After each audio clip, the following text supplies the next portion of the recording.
Hello दोस्तों, नमस्कार। Class में जुड़ जाइए, जल्दी से क्लास हो चुकी है स्टार्ट। तो नमस्कार दोस्तों, मैं अंकुश यादव अपने YouTube चैनल आर्या कोचिंग में स्वागत करता हूं। कैसे हैं? उम्मीद करता हूं बिल्कुल जबरदस्त होंगे, मस्त होंगे।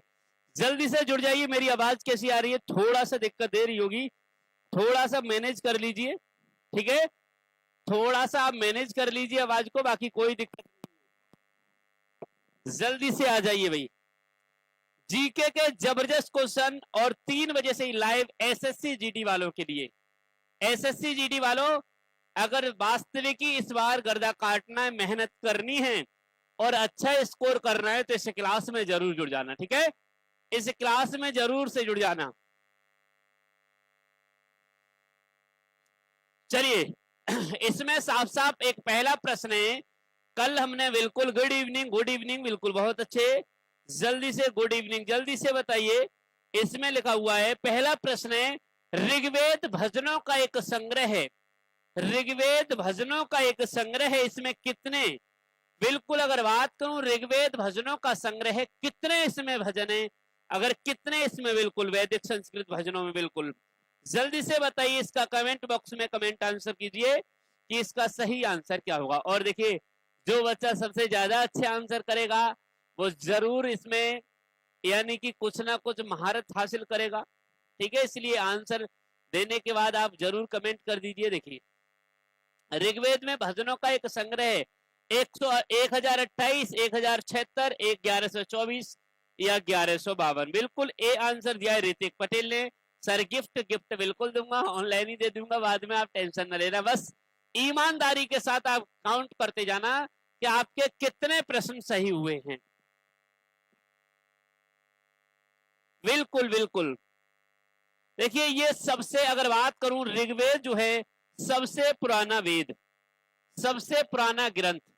बात करूं, ये है सबसे पुराना वेद। अगर बात करूं, सबसे पुराना वेद जो है वो आपका ऋग्वेद है। ऋग्वेद है अगर बात करूं, आप ऐसे ऋग्वेद है। और इसमें अगर बात करूं तो 1028 संस्कृत में भजनों, बिल्कुल संस्कृत में, वैदिक संस्कृत भजनों में, बिल्कुल वैदिक संस्कृत भजन है इसमें 1028। ए इज द करेक्ट आंसर आपका हो जाएगा। अगर बात करूं ऋग्वेद में अगर मंडल पूछे जाएं तो इसमें 10 मंडल हैं। इसमें कितने मंडल हैं भैया? 10 मंडल हैं। और 10वें मंडल में, 10वें मंडल में, 10वें, बताइए 10वें मंडल में क्या दिया है? जल्दी से, जो कई बार प्रश्न पूछा जाता है, जल्दी से भाई एक बार। बिल्कुल ओल्ड, सबसे पुराना, बहुत अच्छे। चलिए, आज का अगला और नेक्स्ट प्रश्न बताइए।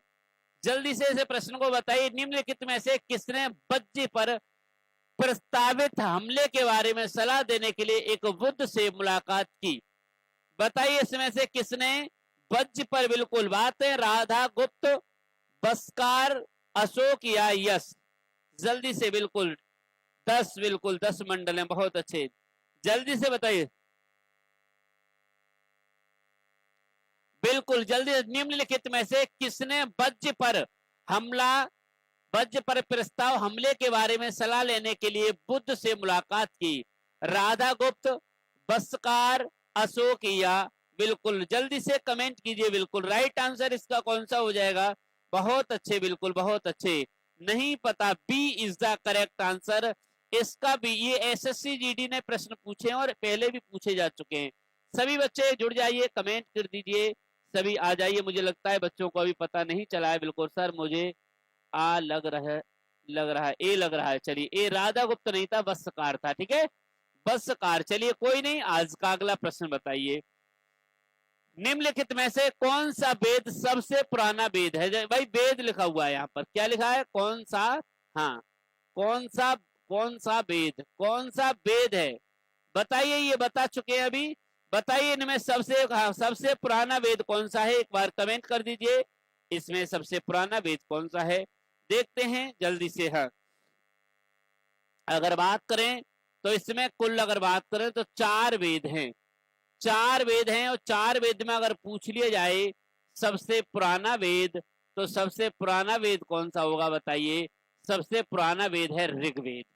सबसे पुराना वेद कौन सा है? ऋग, बिल्कुल बिल्कुल ऋग्वेद सबसे पुराना वेद है। हाँ बिल्कुल, इसे सबसे पुराना वेद या सबसे प्राचीन वेद अगर कहा जाए, सबसे प्राचीन वेद, सबसे प्राचीन वेद कौन सा है? आपका ऋग्वेद है। इसकी रचना लगभग अगर बताया जाता है 3500 ईसा पूर्व हुई थी।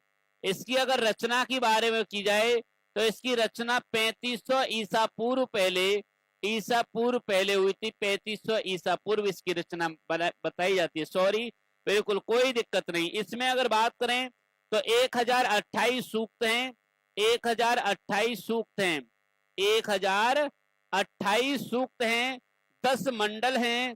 सॉरी क्यों लिख रहे हो बताइए?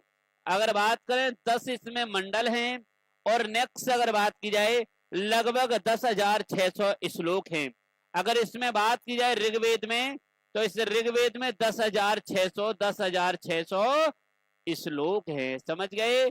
10,600 श्लोक है ऋग्वेद में। ठीक है, चलिए प्रिंसिपल 24 का सी, बिल्कुल बहुत अच्छे। चलिए आज का अगला प्रश्न बताइए, 25 नंबर। निम्नलिखित में से कौन बज्जी महाजनपद की राजधानी थी? बताइए। गया, वैशाली, पाटलिपुत्र या अंग? जल्दी से बताइए, इसमें से कौन सी? बिल्कुल, बज्जी महाजनपद की राजधानी गया, वैशाली, पाटलिपुत्र या अंग? बज्जी, बिल्कुल। अगर बात करूं बज्जी, तो बज्जी ये वर्तमान में कहां पड़ता है? जल्दी से बताइए। हाँ, अगर बात करूं, कहां पहुंच गया मैं?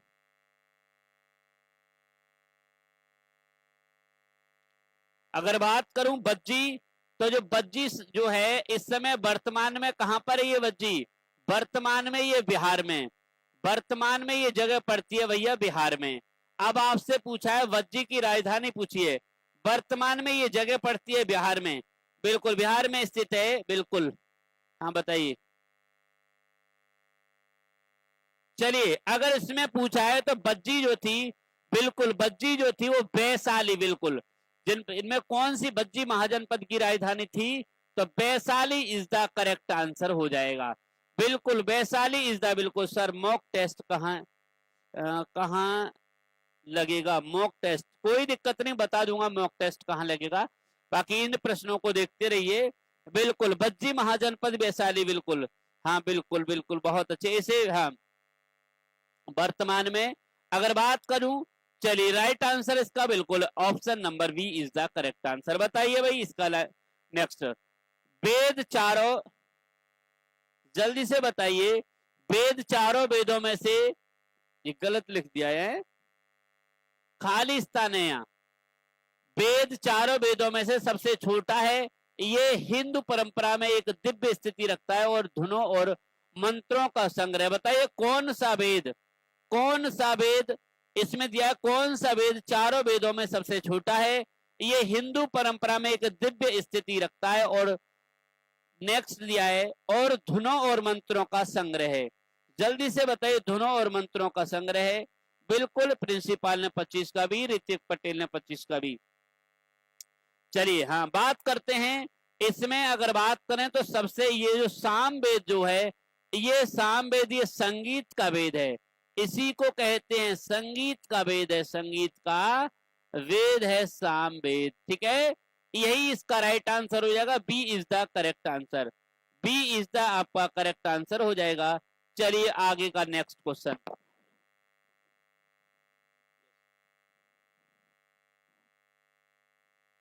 चलिए बताइए आज का अगला और नेक्स्ट प्रश्न आपकी स्क्रीन पर लीजिए। बताइए आज का अगला और नेक्स्ट प्रश्न आपकी स्क्रीन पर है, दीजिए आंसर इसका। 27 नंबर प्रश्न है। हाँ, निम्नलिखित में से किस नदी का नाम ऋग्वेद में केवल एक बार आया है? बहुत मोस्ट क्वेश्चन है, बहुत ज्यादा मोस्ट प्रश्न पूछा गया है। एसएससी जीडी ने पूछा है कि निम्नलिखित में से किस नदी का नाम ऋग्वेद में केवल एक बार, गंगा, सिंधु, झेलम या सरस्वती? जल्दी से बताइए कौन सी नदी का बिल्कुल हाँ ऋग्वेद में, बिल्कुल हाँ बिल्कुल सबसे पहले जल्दी से, बहुत अच्छे। अगर बात करूं ऋग्वेद में, अगर बात करूं ऋग्वेद में, बात करूं ऋग्वेद में 10 नदियों का उल्लेख है। कितनी? 10 नदियों का उल्लेख है, 10 नदियों का उल्लेख है, जिसमें से सिर्फ गंगा का नाम एक बार आया है। गंगा का नाम एक बार आया है, गंगा नदी का नाम एक बार। ऋतिक पटेल प्रिंसिपल बिल्कुल भी नहीं, ए होगा। ठीक है, गंगा का नाम एक बार आया है, हाँ नदियों में गंगा का नाम, बिल्कुल बहुत अच्छे। चलिए चलिए सिंधु, चलिए बहुत अच्छे। सर प्रिंसिपल लेट बता रही है, कोई दिक्कत नहीं, जो बच्चा लेट बता रहा है थोड़ा सा वीडियो को आगे बढ़ा लीजिए, सही टाइम पे आप आंसर देना शुरू कर देंगे। लीजिए आज का अगला, बुद्ध शाक्य गण नामक एक छोटे गण से संबंधित थे और एक थे, कौन थे? ब्राह्मण, वैश्य, क्षत्रिय, शूद्र। बताइए बुद्ध कौन थे? बताइए, बुद्ध शाक्य गण नामक एक छोटे से गण से संबंधित थे और एक थे, बताइए कौन थे ये? बताइए ये कौन थे? ब्राह्मण थे, वैश्य थे, क्षत्रिय थे या शूद्र थे? जल्दी से बताइए। हाँ, गौतम बुद्ध का जन्म नेपाल के सीमा के स्थित लुम्बिनी में हुआ था, बिल्कुल। अगर बात करूं तो गौतम बुद्ध, बात करता हूं बुद्ध के बारे में, तो इनका जो जन्म हुआ था नेपाल के पास, नेपाल के पास लुम्बिनी में, लुम्बिनी नामक जगह पर हुआ था, लुम्बिनी नामक जगह पर हुआ था, इनका जन्म हुआ था। और आगे उन्होंने कहा है, आगे क्या कहा है? आगे चलिए, बिल्कुल 28 का ए दिया है। हाँ, कौन से? इन्होंने 29 वर्ष की अवस्था में, अगर बात करूं 29 वर्ष की आयु में, 29 वर्ष की आयु में इन्होंने घर छोड़ दिया था, घर छोड़ दिया था। 29 वर्ष की आयु में इन्होंने घर छोड़ दिया था। और ये बात करें तो किस, कौन थे? तो ये एक क्षत्रिय थे, ये एक क्षत्रिय थे, बुद्ध शाक्य गण के, हाँ बिल्कुल बिल्कुल ये क्षत्रिय थे। इनका बचपन का नाम अगर बात करूं, ये पूछ लिया जाए, बुद्ध का बचपन का नाम अगर पूछ लिया जाए, बचपन का नाम इनका, बचपन का नाम क्या था भैया? सिद्धार्थ था। बचपन का नाम क्या था भैया? सिद्धार्थ था। बचपन का नाम क्या था भैया इनका? सिद्धार्थ था। ठीक है, और बताइए भाई, चलिए आज का अगला और नेक्स्ट प्रश्न बताइए क्या है। प्राचीन भारत के लोग इस बात पर विश्वास करते थे कि ब्राह्मणों के सहयोग से अनुष्ठान किया जाता है तो बलिदानी व्यक्ति का अगले जन्म में एक क्षत्रिय के रूप में पुनर्जन्म होता है, चाहे वह जन्म से क्षत्रिय हो ना हो। बताइए, सहयोग से, हिरण्यगर्भ, सवजंतन, मेघाजन या उपनयन संस्कार, कौन सा? हाँ विशाल, हाँ भाई बिल्कुल। सर पॉलिटी भेजूं? बिल्कुल सिद्धू, बिल्कुल सिंधु, जल्दी से भाई, कोई दिक्कत नहीं, कमेंट करते रहिए, क्लास में जुड़े रहिए, बिल्कुल बहुत जबरदस्त तरीके से, बिल्कुल। देखिए इसमें कहा है, प्राचीन भारत में लोग इस बात पर विश्वास करते थे कि वह ब्राह्मणों के सहयोग से अनुष्ठान किया करे तो बलिदानी व्यक्ति का अगले जन्म में क्षत्रिय के रूप में पुनर्जन्म होगा, चाहे वह जन्म से क्षत्रिय हो या ना हो। ये कहा जाता था कि अगर आप शूद्र हैं या किसी दूसरे कुल में आपने जन्म लिया है, यदि आप ऐसा करेंगे, सर मेरा माइंड खराब हो रहा है, क्यों? कोई दिक्कत नहीं।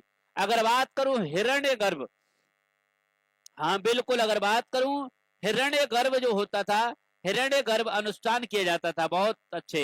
ये जो आपका दिया है ए ऑप्शन, हिरण्यगर्भ अगर अनुष्ठान किया जाता था तो ये कहा जाता था कि हिरण्यगर्भ अनुष्ठान कर दो जिससे कि आपका पुनर्जन्म होगा, तो इसमें यानी कि क्षत्रिय कुल में आपका जन्म होगा। बहुत अच्छे, चलिए हिरण्यगर्भ से अगर ये कहा जाता। चलिए आज का अगला 30 नंबर प्रश्न, निम्नलिखित में से कौन सा 16 महाजनपदों में से एक नहीं था? आंसर बताइएगा, इस प्रश्न का आंसर बताइए, एक बार कमेंट जरूर कर दीजिए, एक बार आंसर बताइए, कमेंट कीजिए।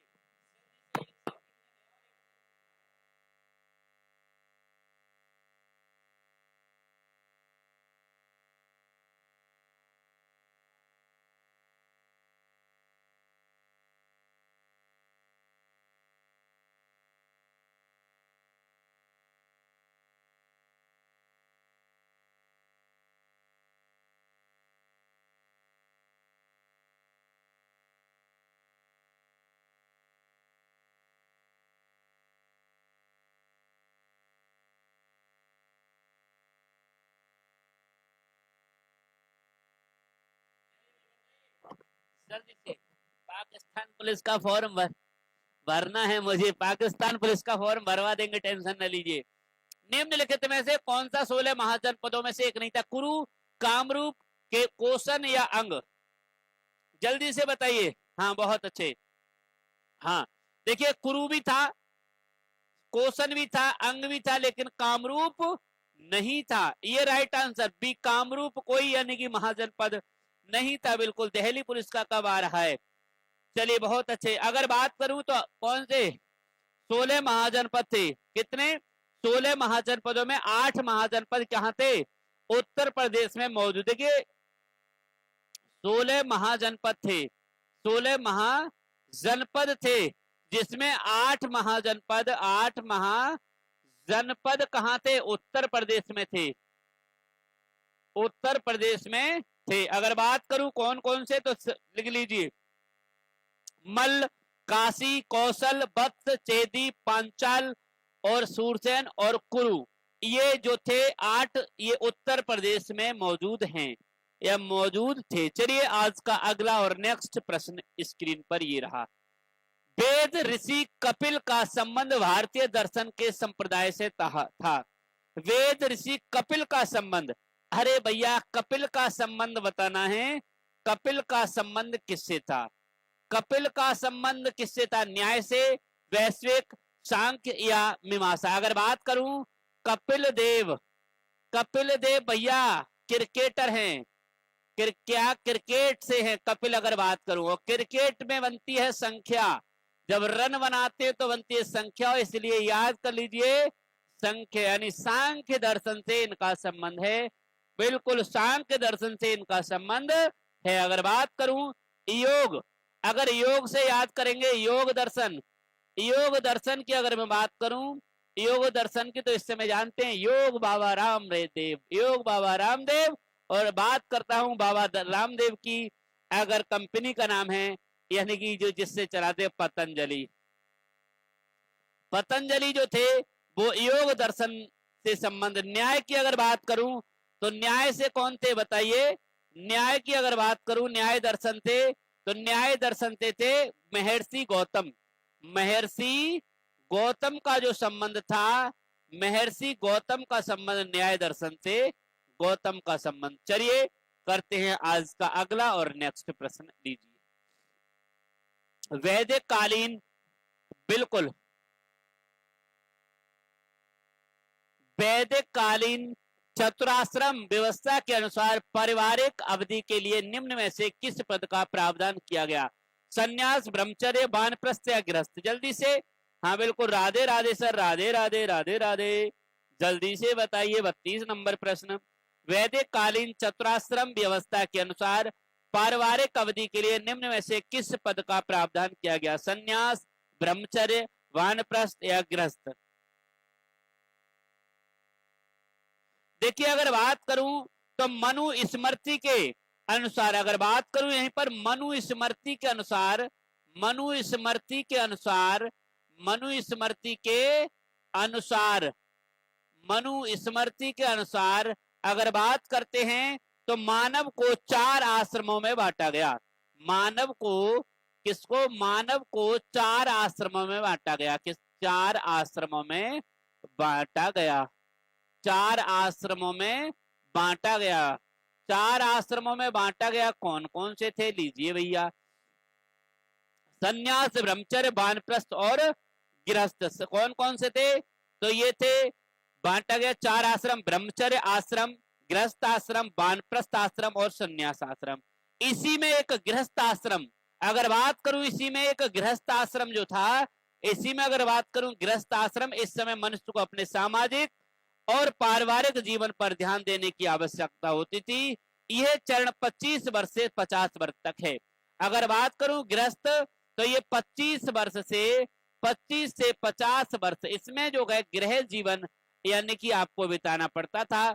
और इसमें हाँ बिल्कुल, बहुत रियाज, बिल्कुल क्या बात चल रही है भाई, हाँ बिल्कुल, सामाजिक कर्तव्यों को दोनों को संतुलित करना होता था। इसका right answer D is the correct answer हो जाएगा। ठीक है, चलिए आज का 33, ऋग्वेद कितनी पुस्तकों में विभाजित है, बताइए भाई, ऋग्वेद कितनी पुस्तकों में विभाजित है, जल्दी से बताइए, आंसर दीजिए। योगेंद्र जी, बिल्कुल, ऋतिक, अभिषेक, योगेंद्र, हाँ ऋतिक पटेल, जल्दी से बताइए, ऋग्वेद कितनी पुस्तकों में विभाजित है? देखते हैं कौन बच्चा कमेंट करके बताएगा ऋग्वेद कितनी पुस्तकों में विभाजित है। जल्दी से बताइए, ऋग्वेद 5, 10, 16 या 13? हाँ बिल्कुल, अगर बात करें तो ऋग्वेद अगर बात करें तो 10 मंडलों में विभाजित है। कितने मंडलों में? 10 मंडलों में। ऋग्वेद में 10 मंडल हैं और 10 पुस्तकों में ही इसे बोल सकते हैं 10 पुस्तकों में विभाजित है। कितनी पुस्तकों में? कितने पुस्तकों या मंडल में? तो 10 मंडल हैं, मैंने पहले ही बताया था। ऋग्वेद में कितने मंडल हैं बेटा? ऋग्वेद में 10 मंडल हैं। और बात करें 10,580 मंत्र हैं। अगर मंत्र की अगर पूछ लिया जाए मंत्र कितने हैं, तो 10,580 मंत्र हैं। ऋग्वेद में 10,580 मंत्र हैं, 10 मंडल हैं। बिल्कुल, इसमें 10वें मंडल में अगर बात करता हूं, 10वें मंडल में 4 वर्णों का उल्लेख है। 4 वर्णों का उल्लेख है। कौन कौन से हैं? ब्राह्मण, बात करता हूं ब्राह्मण, क्षत्रिय और शूद्र, और बात करता हूं शूद्र और वैश्य। ये 4 का इसमें उल्लेख है। चलिए, हाँ 10वें मंडल में 4 वर्णों का उल्लेख है, ब्राह्मण, क्षत्रिय, वैश्य, शूद्र। निम्नलिखित में से कौन सा उपवेद ऋग्वेद से संबंधित है? ऋग्वेद का उपवेद शिल्प वेद, गंधर्व वेद, आयुर्वेद या धनुर्वेद? जल्दी से बताइए इसमें से कौन सा, हाँ जल्दी से बताइए इसका कि इसमें निम्नलिखित में से कौन सा उपवेद ऋग्वेद से संबंधित है? ऋग्वेद का उपवेद कौन सा है? बिल्कुल, ऋग्वेद का उपवेद अगर बात करूं, ऋग्वेद का उपवेद आयुर्वेद है। ऋग्वेद का उपवेद अगर बात करूं, ऋग्वेद का उपवेद आयुर्वेद है।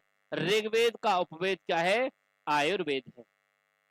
ठीक है, ऋग्वेद का उपवेद क्या है? Ayurveda is the correct answer. चलिए लेकर चलता हूं आज के अगले प्रश्न की ओर। ये सभी प्रश्न आपकी किसी न किसी परीक्षा में पूछे गए हैं। वैदिक काल के महत्वपूर्ण देवताओं के सही समूह का चयन कीजिए। अग्नि, इंद्र, सोम, शेषनाग, चंद्र, यम, ब्रह्मा, प्रजापति, गरुड़ या वरुण, विष्णु, शिव?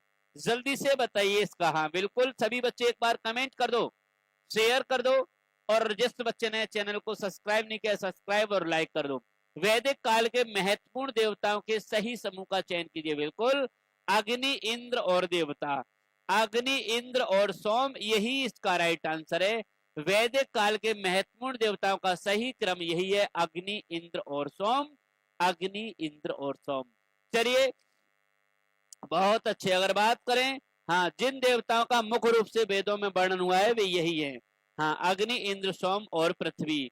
अगर यहीं पर अगर बात करूं तो पृथ्वी को भी यदि आप जोड़ देंगे तो भी इसका भी यानी कि ऋग्वेद में वर्णन मिलता है। चलिए लेकर चलता हूं आज का अगला प्रश्न। भारतीय दर्शन की 6 विचारधाराओं में से निम्न में से कौन सा एक है? हाँ ताओ धर्म, सुखवाद, वेदांत या दुक्सर? जल्दी से बताइए। हाँ जल्दी, 6 विचारधाराओं से निम्नलिखित में से कौन सा एक है? जल्दी से बताइए। बहुत अच्छे, बहुत अच्छे। चलिए हाँ बिल्कुल, ये जो वेदांत जो है ये एक वेदांत है। वेदांत इसका राइट आंसर हो जाएगा। भारतीय दर्शन की 6 विचारधाराओं में से निम्नलिखित में से कौन सा एक है?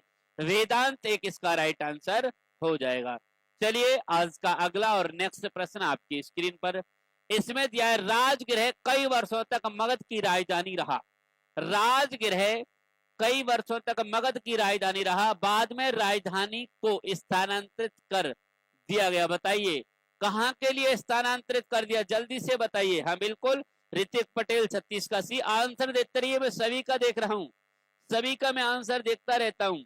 बताइए राजगृह से राजधानी कहां पहुंचाई थी?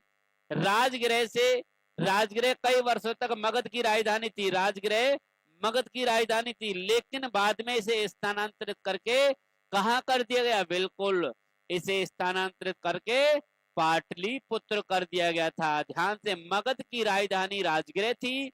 मगध की राजधानी राजगृह थी, काफी दिन तक रही थी, लेकिन बाद में इसको स्थानांतरित करके पाटलिपुत्र कर दिया गया। कहां कर दिया गया? पाटलिपुत्र कर दिया। और इसे किसने किया? उदयन ने। इसे किसने किया भैया? उदयन ने किया था। इसे किसने किया था? उदयन ने किया था। उदयन ने इसके लिए पाटलिपुत्र कर दिया।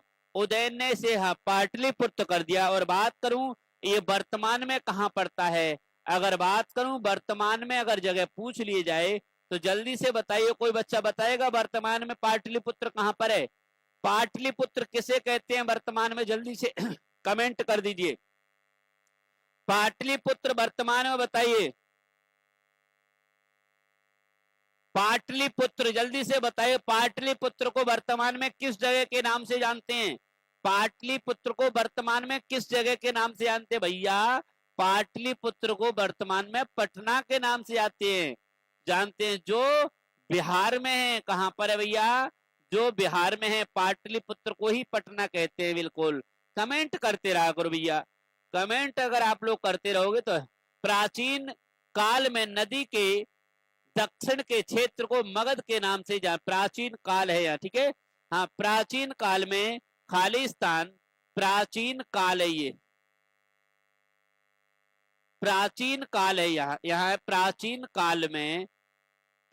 काल में खालिस्तान नदी के दक्षिण के क्षेत्र को मगध के नाम से, बिल्कुल प्राचीन काल यहाँ खालिस्तान है भैया, यहाँ खालिस्तान है। प्राचीन काल में खालिस्तान के नदी के दक्षिण के क्षेत्र को मगध के नाम से जाना जाता। यमुना, नर्मदा, गंगा या ताप्ती, बताइए कौन सी नदी के दक्षिण के भाग को मगध के नाम से जाना जाता था? जल्दी से देखते हैं। बिल्कुल बिल्कुल बिल्कुल मैं समझ गया, बिल्कुल जल्दी से बताइए। हाँ देखिए दक्षिण अगर बात करूं तो गंगा के दक्षिणतम भाग को ही मगध कहते थे। गंगा के दक्षिणतम भाग को ही, गंगा के दक्षिणतम क्षेत्र को मगध कहते थे। बिल्कुल ऋतिक ने सी दिया है, बहुत अच्छे ऋतिक पटेल, बिल्कुल प्रिंसिपल मुझे लग रहा है आप लोग अच्छे से तैयारी कर रहे हैं। हाँ बिल्कुल बिल्कुल जो वर्तमान में कहां पर है, मगध कहां पर है मुझे बताइए। ये वर्तमान में कोई बच्चा इसका कमेंट कीजिए, मगध वर्तमान में कहां पर है? मगध वर्तमान में कहां पर है मुझे कोई बच्चा बताएगा? हाँ बिल्कुल मगध वर्तमान में कहां पर है? एक बार बच्चे कमेंट कर दीजिए, मगध वर्तमान में कहां पर है? बच्चे बोलेंगे मगध सर जी वर्तमान में बिहार में। मगध वर्तमान में कहां पर है भैया? मगध वर्तमान में बिहार में। लीजिए आज का अगला और नेक्स्ट प्रश्न 39 नंबर। हर्यक वंश के उस शासक का नाम बताइए जो अजातशत्रु का पुत्र था और जिसने पाटलिपुत्र नगर की नींव रखी। पाटलिपुत्र नगर की नींव रखी, बताइए। हाँ मेघालय? अरे नहीं, चलिए पाटलिपुत्र अगर बात करें पाटलिपुत्र तो वर्तमान में पाटलिपुत्र वर्तमान का पटना, पाटलिपुत्र वर्तमान का भैया पटना, पाटलिपुत्र वर्तमान का पटना। और उसने कहा हर्यक वंश के उस शासक का नाम बताइए जो अजातशत्रु का पुत्र था और जिसने पाटलिपुत्र नगर की नींव रखी। महानंदिनन, प्रद्योत, उदयन या नंदीवर्धन? जल्दी से बताइए इसका राइट आंसर क्या है। बिल्कुल बिल्कुल बिल्कुल चलिए बहुत अच्छे राइट आंसर, लेकिन मुझे नहीं लगता अभी किसी ने दिया है। लेकिन अगर बात करूं, हाँ अजातशत्रु का जो पुत्र था वो उदयन था। अजातशत्रु का पुत्र जो था उदयन था। उदयन ने ही पाटलिपुत्र की नींव रखी और इस उदयन ने ही पाटलिपुत्र राजधानी को स्थानांतरित किया था। इस उदयन ने ही पाटलिपुत्र राजधानी को राजगृह से राजधानी लाया था। यही राजगृह से राजधानी स्थानांतर करके कहां ले गया भैया? ये राजगृह से राजधानी स्थानांतर करके पाटलिपुत्र ले गया। इसी ने पाटलिपुत्र की यानी कि नींव रखी थी। चलिए नेक्स्ट प्रश्न आपके स्क्रीन पर। हाँ की उम्र में महावीर ने आत्मज्ञान की तलाश में घर छोड़ दिया, जंगल में रहने लगे? यानी कितने की उम्र में, यहाँ खालिस्तान है, किस उम्र में महावीर ने आत्मज्ञान की तलाश में घर छोड़ दिया और जंगल में रहने लगे? जल्दी से बताइए कौन सी उम्र में इन्होंने, जल्दी से बताइए देखते हैं कौन। हाँ जल्दी से कमेंट करते रहिए। नेहा कुमारी ने सी दिया है, बिल्कुल जल्दी से बताइए महावीर स्वामी के बारे में। हाँ बिल्कुल अगर बात करूं घर छोड़ दिया, घर को कितनी साल में छोड़ा था? बिल्कुल, घर छोड़ दिया, घर छोड़ दिया। कौन सी उम्र में? तो बच्चे बोलेंगे 30 वर्ष की उम्र में। कितने वर्ष की उम्र में? 30 वर्ष की उम्र में महावीर स्वामी ने घर छोड़ दिया था। ये जैन धर्म के 24वें तीर्थंकर थे। ये जैन धर्म के 24वें तीर्थंकर थे। कौवें नंबर के थे? 24वें तीर्थंकर थे।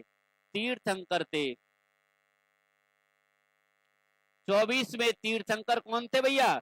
24वें तीर्थंकर कौन थे? जैन धर्म के 24वें तीर्थंकर यही थे। 24 तीर्थंकर इस तरीके से 24वें तीर्थंकर कौन थे?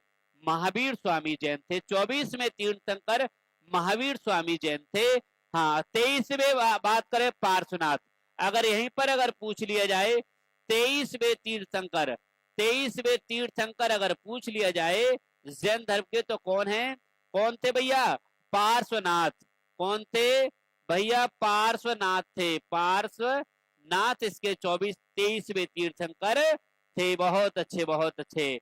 हाँ, अगर बात करें 12 वर्षों तक तपस्या की, बिल्कुल कितने वर्ष? 12 वर्षों तक महावीर स्वामी जी ने 12 वर्ष तक तपस्या की थी। 12 वर्ष तक 12 वर्ष तक तपस्या की थी। और तब 42 वर्ष की आयु में जाकर के 42 वर्ष की आयु में जाकर के इन्हें क्या हुई थी? 42 वर्ष की आयु में जाकर के इन्हें ज्ञान की प्राप्ति हुई थी। किसकी? ज्ञान की प्राप्ति हुई थी। ध्यान से, ज्ञान प्राप्त 42 वर्ष की अवस्था में। ठीक है, 42 वर्ष की अवस्था में अगर यहीं से पूछ लिया जाए तो बस और कुछ नहीं। हाँ बिल्कुल, बहुत अच्छे। अब सभी बच्चे कमेंट जरूर करते रहा करें, सभी बच्चे कमेंट जरूर करते रहा करें। लीजिए, महावीर जयंती के महीने में मनाई जाती है अगस्त, सितंबर, मई, जून, मार्च, अप्रैल, नवंबर, दिसंबर। बताइए महावीर स्वामी की जो जयंती है वो कब मनाई जाती है? जल्दी से बताइए। हाँ बिल्कुल बिल्कुल, हाँ बिल्कुल, जल्दी से कमेंट करते रहिए। बिल्कुल, मार्च और अप्रैल में महावीर स्वामी की जो जयंती मनाई जाती है वो कब मनाई जाती है भैया? मार्च और अप्रैल में महावीर स्वामी की जयंती मनाई जाती है। समझ गए? मार्च और अप्रैल में महावीर स्वामी की जयंती मनाई, चैत्र मास में। कब? चैत्र मास में, चैत्र मास के महीने में ये मनाई जाती है। महावीर स्वामी की जयंती मनाई जाती है। ठीक है, चलिए आज का अगला और नेक्स्ट प्रश्न आपकी स्क्रीन पर ये रहा। बताइए भाई इसका राइट आंसर सभी। हाँ, पलक राजवंशी, ऋतिक पटेल, प्रिंसिपाल, बहुत अच्छे। जल्दी से बताइए।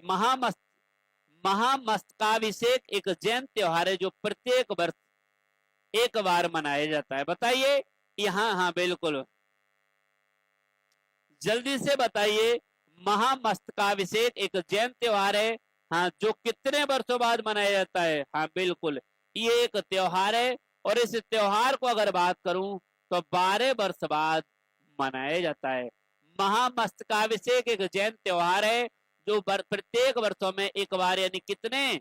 12 वर्षों में एक बार। सर रहने दो, क्यों रहने दें? बताइए, बताइए क्या दिक्कत है? 12 वर्षों में एक बार मनाया जाता है। 12 वर्षों में एक बार मनाया जाता है। अगर बात करें, बिल्कुल, चलिए आज का अगला और नेक्स्ट प्रश्न आपकी स्क्रीन पर। बताइए, जैन धर्म के नियमों का पालन करना निम्नलिखित में से किसके लिए अधिक कठिन था? बताइए जैन धर्म का। हाँ, 12th कोचिंग के टाइम हो गया। अरे भाई ऋतिक पटेल, बिल्कुल अभी नहीं, टाइम हुआ है, 4 बजे बाद में है। चलिए जल्दी से बताइए। हाँ, कोई दिक्कत नहीं, जब तक है तब तक पढ़ लीजिए। उसके जैन धर्म के नियमों का पालन करना निम्नलिखित में से किसके लिए? बिल्कुल बिल्कुल, जैन धर्म के। बहुत अच्छे। देखिए, जैन धर्म की अगर मैं बात करूं तो जैन धर्म में, इसमें अगर बात करूं, सबसे ज्यादा कठिन होता था किसानों को। सबसे ज्यादा ये दिक्कत होती थी किसानों को, इसमें सबसे ज्यादा दिक्कत हो जाती थी। किसको भैया? किसानों को सबसे ज्यादा दिक्कत हो जाती थी कि किसानों को किसानी करने के लिए कीड़े मकोड़े मारने पड़ते हैं भैया। किसानों को अगर बात करूं, अपनी फसलों की सुरक्षा के लिए कीड़े मकोड़ों को मारना पड़ता था। लेकिन जैन धर्म में ये कहा जाता था कि भाई जीवों की रक्षा करो, प्राणियों की, सभी प्राणियों की रक्षा करो, लेकिन किसान को कहां से? पलक राजवंशी 43 का डी। बिल्कुल, अगर बात करें चलिए आज का अगला और नेक्स्ट प्रश्न आपकी स्क्रीन पर ये रहा। स्वयं त्सांग के अनुसार नालंदा बौद्ध मठ के नए प्रवेशकों को कठिन प्रश्न पूछते हैं जिनका उत्तर देना बहुत कठिन होता था। बताइए, स्वयं त्सांग के अनुसार नालंदा बौद्ध मठ के नए प्रवेशकों से कठिन प्रश्न पूछते हैं जिनका उत्तर देना बहुत कठिन होता था। सर आज कोचिंग में टेस्ट है बट मैंने लेना नहीं। ऋतिक पटेल, हाँ मैंने लर्न नहीं किया, लर्न कर लीजिए कोई दिक्कत नहीं। द्वारपाल सबसे पुराने भिक्षुक, मठ के प्रमुख सबसे छोटे भिक्षुक, बिल्कुल बताइए। देखिए प्राचीन काल में अगर बात करूं तो नालंदा विश्वविद्यालय में प्रवेश लेना बहुत कठिन था क्योंकि प्रवेश परीक्षा विद्वानों द्वारा उन छात्रों से ली जाती थी जो प्रवेश प्राप्त करना चाहते थे। हुएन त्सांग के अनुसार नालंदा बौद्ध मठ के द्वारपाल नए प्रवेशकों से कठिन प्रश्न पूछते थे जिनका उत्तर देना कठिन होता था। नए द्वारपाल बिल्कुल राइट आंसर, द्वारपाल ही इसका राइट आंसर हो जाएगा। चलिए आज का अगला और नेक्स्ट प्रश्न 45, हाँ बिल्कुल बताइए 45 का राइट आंसर बताइए। ज्ञात्रक या धात्रिक क्षत्रिय वंश के प्रमुख पुत्र थे, किसके पुत्र थे? ज्ञात्रक या क्षत्रिय वंश के प्रमुख, गौतम बुद्ध के, ऋषभनाथ के, पार्श्वनाथ के, वर्धमान महावीर के। जल्दी से बताइए किसके? बिल्कुल बिल्कुल बहुत अच्छे, वर्धमान। हाँ हाँ सर मैं बिल्कुल बिल्कुल बहुत अच्छे, नेहा कुमारी, कोई दिक्कत नहीं, टेंशन न लीजिए। हाँ बिल्कुल, अगर बात करूं ज्ञात्रक या झात्रिक, ये क्षत्रिय वंश के बात करते हैं, क्षत्रिय वंश के किसके? वर्धमान, हाँ बिल्कुल क्षत्रिय वंश के वर्धमान महावीर। अगर बात करें तो वर्धमान महावीर जैन के 24वें अंतिम तीर्थंकर महावीर के यही, यानी कि अगर बात करूं, चलिए उनकी अगर बात करूं, इनकी माता का नाम क्या था बताइए? इनकी माता का नाम क्या था? माता का नाम था त्रिशला। क्या नाम था इनकी माता का? नाम क्या था? त्रिशला इनकी माता का नाम था। चलिए चलिए चलिए चलिए बहुत अच्छे। हाँ आज का अगला और नेक्स्ट प्रश्न लीजिए। 5वीं से 4वीं शताब्दी ईसा पूर्व के आसपास बुद्ध के उपदेशों का संकलन निम्नलिखित में से कौन? अरे भाई ये प्रश्न का राइट आंसर सभी बच्चे दीजिए। सामने लिखा है 5वीं से 4वीं शताब्दी ईसा पूर्व के आसपास बुद्ध के उपदेशों का संकलन निम्नलिखित में से कौन सा था? बताइए। बुद्ध धर्म त्रिपिटक, बुद्ध धर्म जो होता है, जो बुद्ध धर्म है, बौद्ध धर्म का जो पवित्र ग्रंथ है वही त्रिपिटक इसका राइट आंसर हो जाएगा। त्रिपिटक इसका राइट आंसर हो जाएगा, ठीक है, त्रिपिटक इसका राइट आंसर हो जाएगा, ठीक है। चलिए यही इसका राइट आंसर है। लीजिए आज का 47, अपने महापरिनिर्वाण से पहले बुद्ध ने अंतिम उपदेश कहां दिया था? इसका राइट आंसर बताइए। बुद्ध ने अपने महापरिनिर्वाण से पहले, हाँ बुद्ध ने अपना महापरिनिर्वाण का मतलब होता है अंतिम संस्कार। बात करता हूं जहां उनका दाह संस्कार हुआ उसे कहते हैं महापरिनिर्वाण, और महापरिनिर्वाण से पहले उन्होंने अपना अंतिम उपदेश कहां दिया था? तो भैया अंतिम उपदेश की अगर बात की जाए तो वैशाली में इन्होंने अंतिम उपदेश दिया था। कहां दिया था भैया? वैशाली में इन्होंने अंतिम उपदेश दिया था। वैशाली में इन्होंने अंतिम उपदेश दिया था। चलिए आज का अगला और नेक्स्ट प्रश्न आपकी स्क्रीन पर। हाँ, जैन धर्म के 24वें और अंतिम तीर्थंकर वर्धमान महावीर का जन्म 6वीं शताब्दी ईसा पूर्व में कहां हुआ था? बताइए। महावीर का मैं अभी बता चुका हूं, बिहार, आंध्र प्रदेश, महाराष्ट्र या तमिलनाडु। जल्दी से बताइए महावीर का जन्म कहां हुआ था? महावीर का जन्म कहां हुआ था? बात करूं इनके जन्म की, बिल्कुल बिल्कुल, हाँ बिल्कुल अगर बात करूं कब हुआ था? 599 ईसा पूर्व में। अगर बात करूं महावीर के बारे में, महावीर जैन के बारे में, महावीर जैन के, तो इनका जो जन्म हुआ था 599 ईस्वी में। 599 ईस्वी है ना, ईसा पूर्व, 599 ईसा पूर्व में हुआ था महावीर। बात करें कहाँ हुआ था, तो कुंडग्राम वैशाली। कहाँ हुआ था भैया, इनका जन्म हुआ था कुंडग्राम वैशाली में इनका जन्म हुआ था। कुंडग्राम वैशाली में इनका जन्म हुआ था। ठीक है। और हाँ सर आप कहाँ से हैं, बिल्कुल आप, मैं उत्तर प्रदेश से हूँ। जो इस समय कहाँ पड़ता है, ये जगह इस समय कहाँ पड़ती है बताइए भैया, ये जगह इस समय बिहार में पड़ती है। तो इसका राइट आंसर हो जाएगा option number A is the correct answer. हाँ, option number A is the correct answer. बात करें इनके पिता का नाम था सिद्धार्थ। अगर बात करूं इनके पिता का नाम, तो इनके पिता का नाम क्या था, सिद्धार्थ था। इनके पिता का नाम क्या था, इनके पिता का नाम क्या था, सिद्धार्थ इनके पिता का नाम था। इनके पिता का नाम सिद्धार्थ था। और वहीं अगर बात पूछे, ये क्षत्रिय के राजा थे। इनके बचपन का नाम अगर पूछ लिया जाए, बचपन का नाम, इनके बचपन का नाम पूछ लिया है, तो बचपन का नाम था वर्धमान।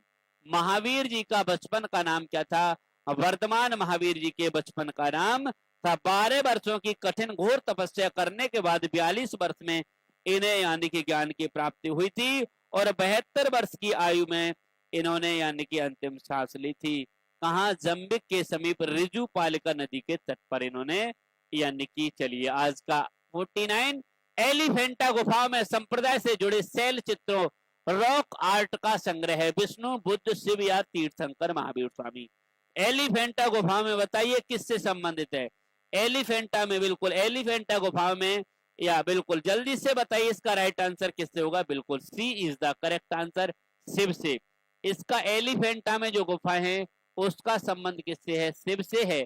एलिफेंटा गुफाओं में संप्रदाय से जुड़े शैल चित्रों रॉक आर्ट का संग्रह किससे है, शिव से। इसका राइट आंसर है। सभी बच्चे एक बार शेयर कर दो, सभी शेयर कर दो क्लास में, जितने भी एसएससी जीडी आर्मी अग्निवीर की तैयारी कर रहे हैं, या बात करूं यूपी पुलिस नेक्स्ट वैकेंसी की तैयारी करना चाहते हैं, तो सभी। अगर बात करूं आज का 50 नंबर प्रश्न, लीजिए आज का 50 नंबर प्रश्न, भगवान महावीर के शिक्षाओं के संकलन को क्या कहा जाता है, बताइए भगवान महावीर के, हाँ बिल्कुल, क्या कहा जाता है, भगवान महावीर के शिक्षाओं के संकलन को क्या कहा जाता है, जल्दी से बताइए। हाँ बिल्कुल, किसे क्या कहा जाता है, बिल्कुल अगम सूत्र कहा जाता है। क्या कहा जाता है, बिल्कुल क्या कहा जाता है, अगम सूत्र कहा जाता है,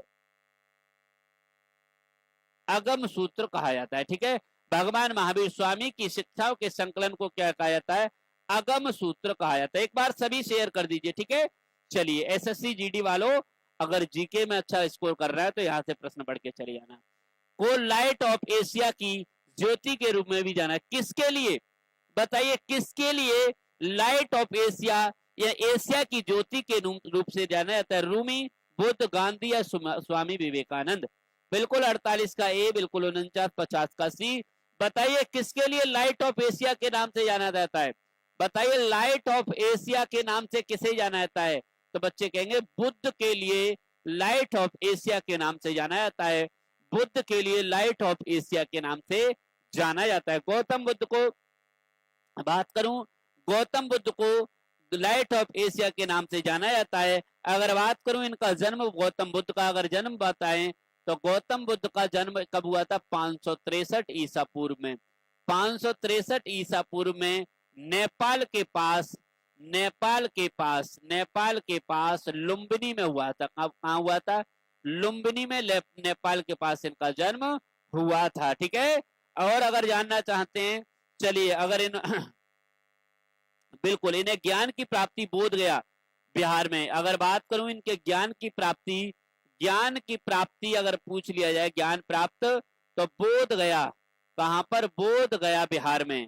बोध गया बिहार में इन्हें ज्ञान की प्राप्ति हुई थी। चलिए राइट आंसर इसका बुद्ध हो जाएगा। लीजिए आज का, जातक कथाएं निम्नलिखित में से किस संप्रदाय से संबंधित हैं, हाँ लिंगायत, शैव धर्म, जैन धर्म या बौद्ध धर्म। बताइए जातक कथाएं का संबंध किससे है, जातक कथाओं का एक बार सभी के पास व्हाट्सएप होगा, जिसने सब्सक्राइब नहीं किया सब्सक्राइब, लाइक, शेयर जरूर कर देना। जातक कथाओं का संबंध किससे है, जल्दी से बताइए, जातक कथाओं का, बिल्कुल जातक कथाओं का अगर बात करूं तो बिल्कुल भगवान बुद्ध से, बिल्कुल बौद्ध धर्म से है, बिल्कुल भगवान बौद्ध धर्म से है, इसमें बौद्ध धर्म के बिल्कुल भगवान बौद्ध धर्म से है।